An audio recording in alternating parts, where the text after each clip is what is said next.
Welcome back, everybody. Welcome back. I haven't picked up a camera in a long time. It's been like 3 weeks, really.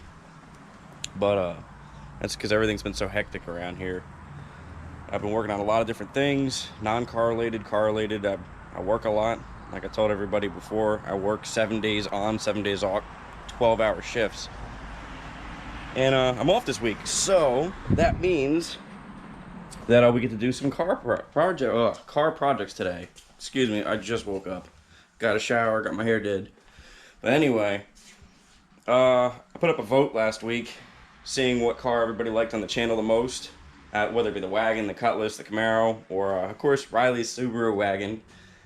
And naturally Riley's the only one that voted on that car, but it seems the Cutlass won that vote, hands down, and luckily for everybody, that's good because that's what we're going to get ready to work on here. Last season, we did the wagon. That took a little bit longer than anticipated. A lot longer, actually. The whole goal with the wagon...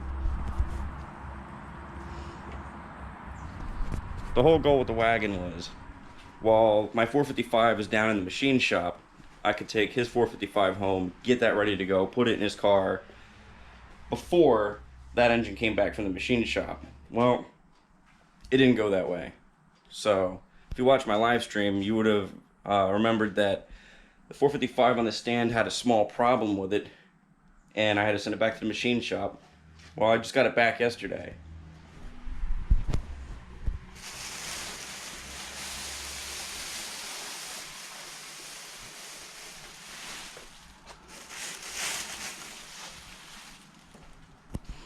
Alright, so that's obviously not the best lighting, but we are in business and ready to go. I'm going to start putting this together. I'm going to start today, see what I can get done, but I think either tomorrow or Friday, I got to take this over to Chris's house, because last week that I was off, we dug the posi rear end that I got. I picked up a posi for this car back in, I want to say, December last year. It's a 308, it's a 10 bolt, it's a typo rear, came out of an Olds. It's really nice, it's got all new hardware on it. Brake shoes are pretty good. One brake shoe has an issue, but I think we'll live. It's got fresh wheel cylinders. Even the ring and pinion gears, there's no play in them. It's a really nice rear. So last week I took that over to Chris's house, and we opened up the rear, drained out the old fluid, which was kind of new, serviced it, cleaned it up real good, hosed it off, painted it fresh black. Looks great. So in the next few days, whether it be tomorrow or Thursday,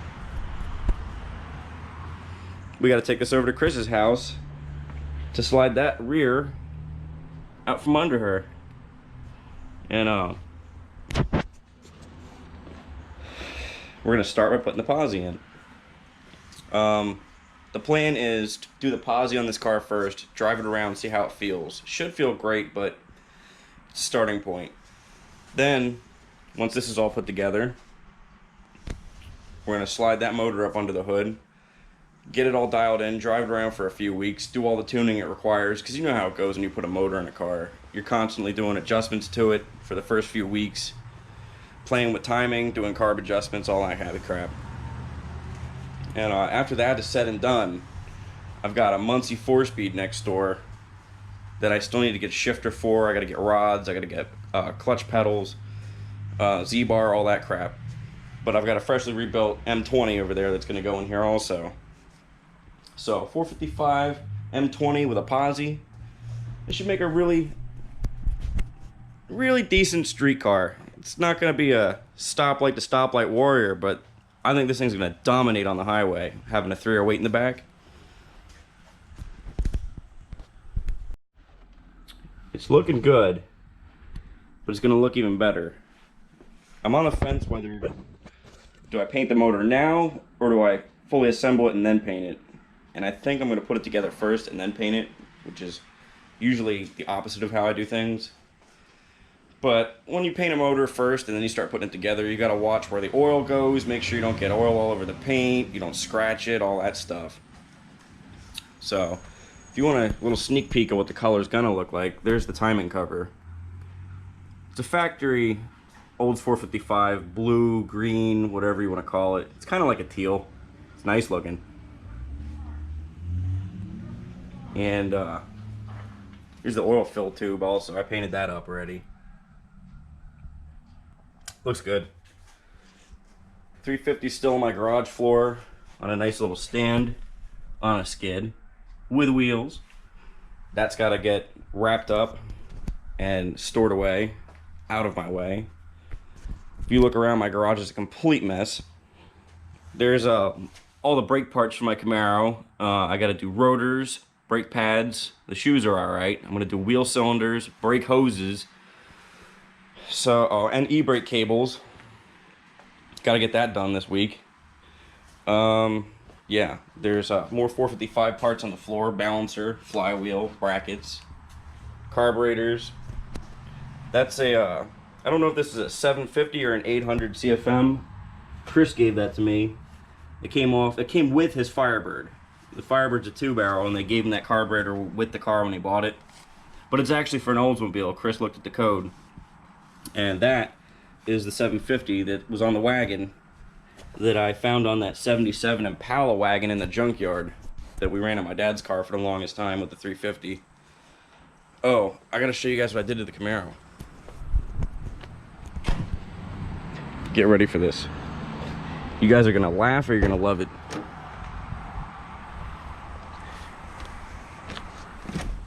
Da da da da! Check that out. I am the king of the trailer park. It fits in here perfectly. I paid $50 for the wheel. I really like these wheels. They're super comfortable. The leather wrap is like brand new on it. I paid $50. And it's not a repop. It used to be black. I took it down to the aluminum. But there's still a little bit of black left on the back of the wheel, and you can see where it was black. But it looks good. It looks really good. The wheel itself cost me 50 bucks. I had to pay like $35 for the horn pad and the button. And this bowl that goes in the back is for the Trans Am also. This came with the wheel, and it meets up with the column perfectly.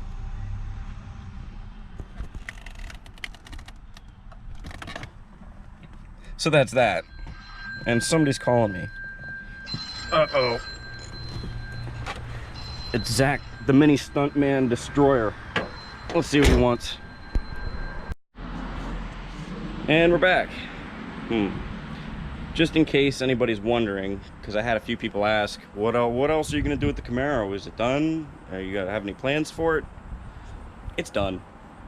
I bought it as a daily. If you guys saw it in the beginning, it wasn't half as nice as it is now. Right now it's super dirty, but I actually ended up making the car a lot nicer than I wanted to for a daily driven car. And I was almost considering flipping the car for some cash, because I bought it dirt cheap and I know I can make a good profit off of this thing. But I'm not going to sell it. I like it too much. I really did spend some time on this car making it what I wanted it to be. So all that really needs done now is I got to do the brake work, as mentioned before. And I need to change the speedometer cluster in this thing. The only thing in the cluster that works is the gas gauge. No oil pressure, no temperature, no battery. The speedometer don't do anything. The tachometer is dead. I really do need to get back there and see if the tachometer is even hooked up. But when you shut the car off, the tachometer needle jumps up to about 1500 RPMs, and when you put the key in the on position, it goes to 0. So it's getting power. And the speedometer attempts to do something. As you're driving down the road, the needle will go, So I don't know if the speedometer needs Viagra or what its deal is. And also, the odometer runs forward, but the trip odometer runs backwards. So tell me somebody didn't tamper with that in the past, trying to take some mileage off the car. It's like they put the gear in there backwards or something. The trip odometer runs like Christine, man. As you drive, the numbers count backwards. But have no fear, I have another speedometer cluster out of that red Camaro we put T-tops in. Because if you haven't figured it out already, that was clearly a parts car. And I had some people highly upset about that car. And if you haven't, I mean, you didn't look under the car in the video, but there was no frame left to that car. There was no frame, even the roof had rot holes in it. I mean, And sitting in the car, I thought I was gonna get like hepatitis C or something. You know what I mean? It was nasty in there. So that car was not a waste. It was well worth all the parts I got off of it, which I got almost everything you could use. Wiper transmission, brake booster, master cylinder. It was fuel injected, so I grabbed the fuel pressure regulator.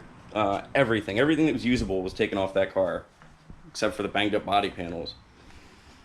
Oh, one last thing I want to show you guys. I picked up another set of ladder bars for the Cutlass. Picked these up back in, I think, June, actually. The guy I got them off of, look at that spider. Oh, God. Uh-oh, he sees me coming. It's still alive. You see that? Look, he's half crippled. Ah! I hate bugs. Anyway. I picked him off this guy. He had him on a Chevelle. He was a 70 or 71 Chevelle, can't remember. But he ended up taking him back off because I think he said he was selling the car, and I don't remember the story. I really don't. All I know is I got these pretty damn cheap. The reason I picked him up is because the Cutlass does have ladder bars, but they're broken. Long story short, apparently when you install your ladder bars incorrectly when you're 18 and you have your car on a lift and the suspension's dropped out of it and you install them, apparently the suspension doesn't like that when you drop the car back down to the earth. When the suspension comes back up, if the ladder bars just, they bind it up, and thank God they didn't break my frame. Instead, I believe it's the passenger side. This much of the bracket forward is non-existent. It actually broke off from here to here to here, is all missing. A chunk about the size of my fist, really. And it's still being held on by the back part of the clamp, so they clank every time you drive over a ladybug in the road or a banana peel, and they clank. So obviously they're not functioning. They're just extra weight doing nothing, and they sound awful. So I'm gonna paint these yellow like they would have been brand new if you purchased them from Lakewood back in the 70s. And we're gonna slide these old ones out of here when we take the rear out. You can't see them. Ow. There you go. They're gonna look just like they do now, but they're not gonna be broken, and they'll function. The only thing that sucks about them being yellow is I've got axle dumps and turn downs on them right now, and you drive the car any length of time, it just blows carbon all over them, and you got to get down there and scrub them off. So that's gonna be corrected as soon as the 455 goes in. We're having a new exhaust bent up for the car. We're gonna do tailpipes out through the bumper, and that'll fix that problem. But that's about it right now. It's time for this project that has been long overdue to get started. So yeah, I may have taken a couple weeks off. So thank you all for sticking around. And like I said, we just hit 1,000 subscribers. That's insane to me.